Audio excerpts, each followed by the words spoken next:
glowing plasma hand. Okay, so whenever you're reeling it back... A spectral floating hand appears at a point you choose within range. The hand lasts for the duration until you dismiss it, or it has an action. The hand vanishes if it ever is more than 30 feet away from me, and if I cannot cast the spell again. Spectral hand does not necessarily mean that it needs to be glowing. So if you don't want it to glow, it does not have to glow? So as dim and dark as a spectral hand can be. Like maybe like a wisp of smoke? Yeah. Or something of that nature? Okay. But it definitely... There's an umbilical cord of it coming from you so my question is, he is using his mage hand to go over and take the guy's sword. Is that considered a type of attack? No, because that's my cunning action as a rogue to be able to use my cantrip, which is Mage Hand. Mm-hmm. Okay. I just, because for Mage Hand... I'm not attacking him with the sword. He's an arcane trickster, so he has a couple other tricks up his sleeve. Okay. This is my disarm, basically. I sneak up on and use my Mage Hand to throw their sword and then attack them. Yep. So, what I'll do is... I will get sneak attack on this thing. Well, I'm going to... Hold on, okay. Man. Hold on. What I'm going to do for you is this. There's going to need to be a saving throw to see if it gets that out. Mm-hmm. I guess I need to make a saving throw. Let's make it a challenge instead of a contest. Okay. Why don't you roll off, and I'll do this in front of you.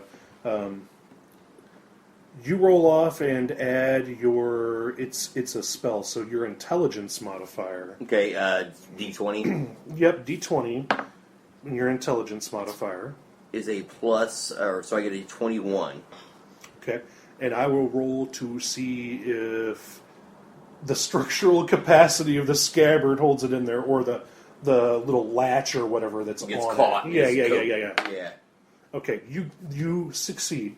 So what happens is, excuse me, as he's standing up, your mage hand comes in and sees the pommel and the handle of the sword, and it goes in around him and grabs it, and he, what in the nine hells? And he kind of stumbles his way up, and the sword gets flung in there, and he, immediately as a reaction to that, he's going to be getting his bow off his shoulder. Okay? He spins around. He sees the black hand and sees where it goes to, and spins around and sees you. Okay? Okay.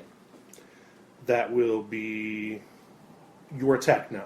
Okay, so both but you still have advantage. Okay. I'm going to allow that this turn because we already did, it's still a sneak attack for you. Okay, so this will be sneak attack as well? Correct. Okay. As he turns around, you loose an arrow. Okay. So I get a 16. For how much damage? For 8 plus 4 piercing damage, so 12 damage. You hit him with the arrow, and the impact, you hear him just go, "Ugh!" with it, right? The arrow right in the center mass, and he actually falls into the dinghy, and seems to be grasping at his chest, that, where you put that arrow. Okay. Was there anything else you wanted to do at this point? No, that's going to end my turn. Okay. It is now the brigand's turn. Not to be confused with the brigad's turn. Not brigand. It's all good. Alright, so immediately... Ugh! Blah, blah, blah, dwarvy shit talk. Right? Right. The bitches, they go, what the hell? And they kind of stand up and they're looking around, but they really don't know what's going on. They don't see anybody. They don't hear anybody at this point. No, fuck that. It's dusk. They turn around. I was saying, they can see me. Yeah. They turn around and... They turn around and the blonde with the unibrow goes, I'd hit it before he killed everybody. He looks hotter than a stallion. And the other one goes, that's a dwarf screaming at us like he's going to kill us. And The blonde goes, nah. Let's subdue him. Let's keep him for a little while. You little shmoo, huh? Yeah. And they don't actually. That's their turn. They spend their turn. Gawking? One is in awe that the other one is already moist over this screaming dwarf. She sounds like Roughnut. Well, I was thinking a little more like Pam from Archer. That's what I was thinking, you know. Hell, if I hold still, you know, one of those things, you know. But, yeah, it could be. It could be Rough Nut. Or is it Tough Nut? I think one of the nuts. It's one of the nuts from How to Train Your Dragon. Disney plug! Alright. So, they turn around, they're like, ooh, what the fuck is going on there? That dude's down. 2 more guys. One guy has a great axe. Big old furry son of a bitch. The other guy has a 2-handed mace. It's a crude weapon. It's made with a stone on the end of it. These guys are both in hide armor, well over 6 foot tall, missing lots of teeth, full beards. You know what I mean? These guys must be the meat and potatoes of this operation. Maybe not the brains, but they obviously look like they've got the ass. They go to the front stairs and, what in the nine hells? What the fuck is that? Hey, it's a dwarf! And they take notice of the dwarf. And that is the end of the brigand's turn. Adar. All right, so I'm going to... Adar's going to advance towards those other ones still talking shit. Oh, your beards are so short. You must be whelplings. But as I'm running... The 2 guys here. Yeah. Okay, yeah. But as I'm, like, trotting over there, I'm going to throw a flask of oil at the building. Not a problem. Kind of like my signal. You just want to kind of stop right there. You know Yeah. what? Sure. Yeah, you could do that. There's a little bit of the debris, the clothing and stuff right around the corner also, so that would light up easy. Right. You walk by there, and as you come in, you throw it on the side of the house, and Talia would be able to watch me. sure, everybody would see it that is out there. All right, so you moved up. Is that as far as your? Yep. Okay. You get a hold action on an attack.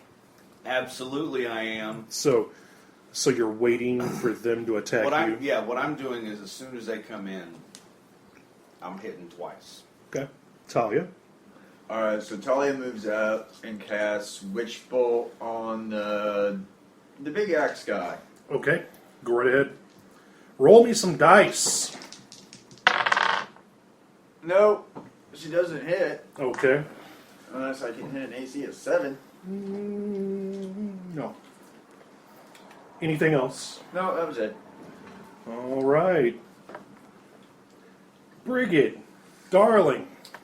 Brigid is going to. Brigid's going to stand up and take a pot shot at the one with the unibrow. Oh, thank God. Well, if you're going to take one out, take out the ugly one, right? You have advantage on her. Which one's the ugly one? Let's roll Unibrow. 20, take the best of. The other one's got meth mouth. 23, and it's for 6 damage. She's got a skooma mouth. She's a skooma addict. Is all you get is one shot? That's how that works? It's been a long time since I played this girl. Are you 4th level or 5th? She's third or fourth. 4th. Shouldn't be cool. Yeah, at 5th she'll get an extra attack if she didn't take the duelist. Okay, and she has an yeah. action surge, correct? Where she Yes. could take an extra Yes. attack if she wanted to. It says action surge, an additional action 1 time per turn. Mm-hmm. But you get an action surge, yeah, 1 time per long rest. Yeah. Oh. So you only Well, get I to may use as it well once. just make but it work in my favor right now because she's so close Yep. to me. Mm-hmm. And do I have advantage still? Yes. 12. An AC 12 hits. 10 points of damage. Describe how you kill Broomhilda. Broomhilda takes a shot in her upper right shoulder, which forces her to drop her axe. And as she's reeling and reaching for her shoulder, I take another shot and I pin her hand to her chest. and she falls back. Great. You have an inspiration point. Does that conclude your turn? That concludes my turn. Hugor. Hugor is going to take a jump and jump onto the dock that's on back there. Go over to the fallen guy in the cloak that just fell over into the dinghy outside. And use his cunning action to throw in a flask of oil, and then follow it up with his left hand and throw a firebolt in there on him. That's an awful lot. It's going to take more than one turn to do all that. Of movement, a cunning action, and an attack. You're jumping, so I need a skill check, Okay? which is going to take up your standard action. Which, with the boots of springing and striding, should just make this normal. As long as I can jump within my with my movement. It's still a standard action to Okay. make the jump. The jump's going to be my standard action? Yes, it has to be. Oh, okay. So it will take an additional turn. That's what I'm then. saying. Yeah. Gotcha. Yeah. So that's where you're coming off a little. It's just one step too far. Gotcha, You wouldn't okay. be able to pull that off. Now, if you had a standard action available, you know what you could do? You could probably wing a flask over there if you wanted to. From the shore. Yeah, I'd let that happen. And it's throwing range is 20 feet for. Yeah, I'd let it happen. bows.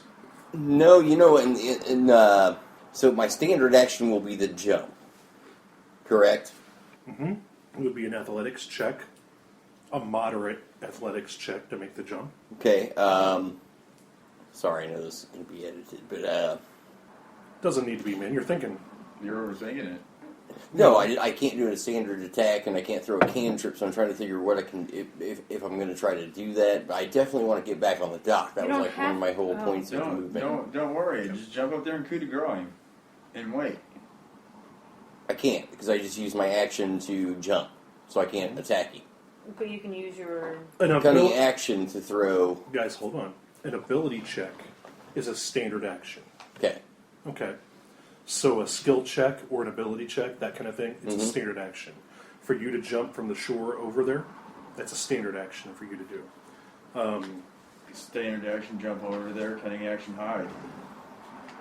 There you go. That's what I'll do. Yeah. I'll even put you over here. Okay. Make an athletics check. Athletic or acrobatics? Athletics. Aerobics. I was thinking it, but wasn't going to say it. 23. Hardcore. And make a stealth check. 13. Okay. And that will end your turn. That will end my turn. Yes. All right. Bandits. Broomhilda, no! And she tries to run away. She just knows arrows came in. She don't even know from where. About that time, right? The witch bolt goes off, and it's a beam of electricity, right? And then there was an arrow shot, and a guy going, and then Broomhilda taking two to the chest. This wagon starts to rock violently back and forth, and it sounds like something is trying to smash out of a cage. And you hear a roar, a very animalistic roar. It's the bear in the maiden fair. Meth Mouth is going to go, and she throws a hand axe at you. Adar. Bring it. Oh, it's already been brought. He's going to shove that shit off with the shield. Ching. Get out of my way. Oh, shit. Nope. No. Take. Okay. She charges you. As she's charging you, you killed my lover! Right? And she's flipping out and like frothing from the meth mouth and everything, and Is Broomhilda her lover? apparently so. And she chucks her hand axe at you, and when she does, you're caught off guard briefly by the absurdity of Broomhilda and Methmouth, and this axe just comes in a little bit over your shield and your shoulder and buries itself into your chainmail, and you're going to take 7 points of damage. Mr. Dingy stands himself up and looks around. No. He stands himself up and he goes to climb back on there. which he does.